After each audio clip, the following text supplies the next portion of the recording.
నమస్కారం. నేను డాక్టర్ శ్రీనివాస్ చెలిమెల సంస్కృతి కేర్ లైవ్ నుంచి మాట్లాడుతున్నాం. మనము ఆల్రెడీ డయాబెటిస్ గురించి చాలా డిస్కస్ చేశాము. బట్ అయినా ఎంతో కొంత అపోహ అనేది ఉంటుంది. ఈ షుగర్ అంటే షుగర్ వచ్చిన వాళ్ళకి ఏం చేయాలి డాక్టర్ గారు? ఏం తినాలి? ఏం తినకూడదు? అనేది ఎప్పుడూ ఒక సమస్యే. అంటే ఏది తింటే షుగర్ పెరుగుతుంది? ఏది తినకపోతే షుగర్ లో అవుతుంది అనేది చాలా కన్‌ఫ్యూజన్ ఉంటుంది. కొంతమంది మమ్మల్ని అడిగేది ఫ్రూట్స్ తినొచ్చా అంటారు. ఇవి తినొచ్చా? మిల్లెట్స్ తినాలా అంటారు. సో జనరల్‌గా ఇక్కడ మీరు ఆలోచించాల్సింది అంటే షుగర్ అనేది ఒక మెటబాలిక్ డిజార్డర్. అంటే మన శరీరము మనం ఏదైతే తీసుకుంటామో దాన్ని సరిగ్గా బ్రేక్ డౌన్ చేసుకోక మన మెటబాలిజాన్ని కరెక్ట్ కాబట్టే ఈ షుగర్ లెవెల్స్ అని అప్స్ అండ్ డౌన్స్ అవుతుంటాయి. అంటే మన బ్లడ్‌లో మన ఏదైతే ఇన్సులిన్ అనేది మన బ్లడ్‌లో ఈ షుగర్‌ని స్టోరేజ్ కోసం మన ప్యాంక్రియాస్ అనేది రిలీజ్ చేస్తుంది. కానీ అది ఆ స్టోరేజ్ అనేది బ్రేక్ డౌన్ అవ్వక ప్రతి షుగర్ అనేది చాలా ఎక్కువ ఎలివేట్ అవుతూ ఉంటుంది. దాన్నే షుగర్ వ్యాధి అంటాము. అయితే మరి దీనికి ఆల్రెడీ మనము ఔషధాలు చెప్పాము, ఆయుర్వేద ఔషధాలు చెప్పాము, దానికి పథ్యం చెప్పాము. పథ్యం అంటే అందరికీ తెలిసిందే. ఏదైతే మన బాడీకి ఎక్కువ టైం డైజెస్ట్ చేసుకునే ఉంటుందో దాన్ని అవాయిడ్ చేయమంటాము. చాలా ఎర్లీగానే డిన్నర్ చేయమంటాం 7:30, 8 లోపల. సరైన వ్యాయామము, ఫిజికల్ యాక్టివిటీ అనేది మన మెటబాలిక్ ఫైర్‌ని పెంచుతుంది కాబట్టి ఇవి చేయమంటాము. అలానే ఎటువంటి కాంప్లికేషన్స్ లేని ఔషధాలు లైక్ నేను ఎప్పుడు చెప్పినట్టు అయస్కృతి అని కానీ, మధునాశిని అని కానీ ఇలాంటివి కొన్ని సజెస్ట్ చేస్తుంటాం.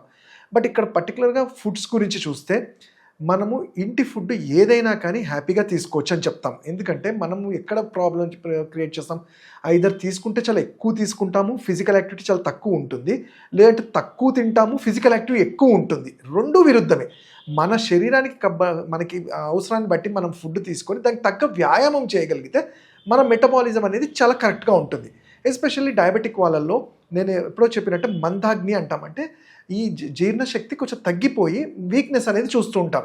ఎప్పుడైతే జీర్ణశక్తి తగ్గుతుందో మనం కొంచెం తీసుకున్నా అది చాలా హెవీగా అనిపిస్తుంది. సో ఇక్కడ ముందుగా మనము షుగర్‌ని ఎలా కంట్రోల్ చేయాలి, షుగర్‌ని ఇమ్మీడియేట్‌గా ఫాస్టింగ్‌లు, పోస్ట్ లంచ్‌లో ఎలా తగ్గించుకోవాలనే కన్నా దానికి ఈ రీజన్స్ అయ్యే వాటిని మన శరీరంలో ఈ మార్పులు జరిగిన దాన్ని కంట్రోల్ చేయడానికి ట్రై చేయాలి.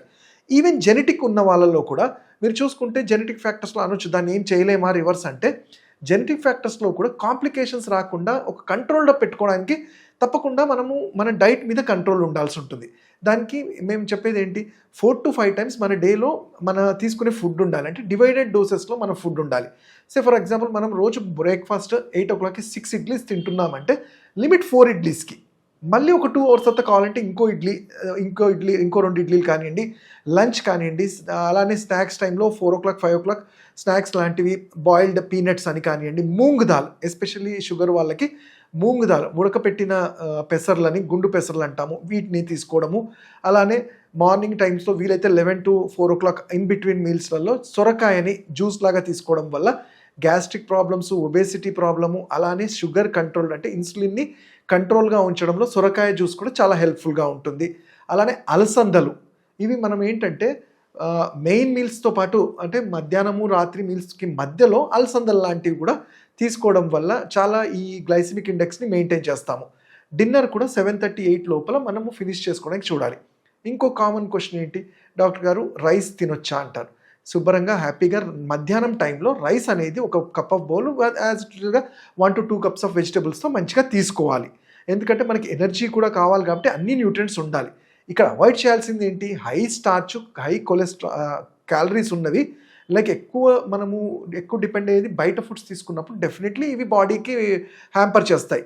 అలానే నైట్ టైమ్స్లో నా సజెషన్ ఏంటంటే మనము మన డైట్లో మిల్లెట్స్ యాడ్ చేయడం అనేది ఐదర్ లంచ్లో కానివ్వండి, బ్రేక్ఫాస్ట్లో కానీ, డిన్నర్లో కానీ ఈ మిల్లెట్స్ ఏదో ఒక రూపంలో ఐదర్ దోస ఫామ్లో కానివ్వండి, or main course like chapati లాగా కానివ్వండి, లేదంటే జావా లాగా ఏదో ఒక మన మెయిన్ కోర్స్లో యాడ్ చేయటం వల్ల ఏమవుతుందంటే మిల్లెట్స్కి ఉండేది లో గ్లైసెమిక్ ఇండెక్స్ ఉంటుంది, హై ఎనర్జీ ఉంటుంది, హై ఫైబర్ కూడా ఉంటుంది. కాబట్టి ఈ మిల్లెట్స్ అనేవి కూడా చాలా మంచిగా ఉపయోగంగా ఉంటాయి. అలానే రెగ్యులర్ ఎక్సర్సైజ్ అనేది కంపల్సరీ చేయాల్సి ఉంటుంది. వీటితో పాటు ఆయుర్వేదంలో సరే డాక్టర్ ఇవన్నీ చేసినా అసలు కంట్రోల్కి తెచ్చుకోవాలన్నప్పుడు ఆయుర్వేదంలో దీనికి పంచకర్మలో వీరేచన థెరపీ అనేవి కానివ్వండి, బస్తీ అని కానీ అడ్వైస్ చేస్తారు. అంటే ఎందుకంటే అసలు ఫస్ట్ ఎక్కడైతే శరీరంలో ఈ టాక్సిన్స్ ఉన్నాయో వాటిని క్లీన్ చేయటంలో, అంటే ఇది ఒక పైత్యానికి సంబంధించిన వ్యాధి కాబట్టి పైత్యాన్ని మనం బ్లడ్లో నుంచి తగ్గించగలిగితే అప్పుడు మామూలుగా ఏదైనా మెడిసిన్ అడ్వైస్ చేసినా కానీ దానికి మంచి ఎఫెక్ట్స్ అనేవి ఉంటాయి.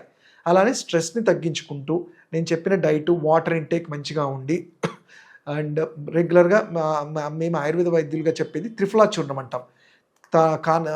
కరక్కాయ, తానికాయ, ఉసిరికాయని సమపాలలో తీసుకొని చూర్ణంలాగా చేసుకొని రోజు నైట్ ఒక చెంచా గోరువెచ్చగా తీసుకోవడం వల్ల రోజువారీ బాడీలో ఉండేది క్లిన్స్ అవుతూ ఉంటుంది.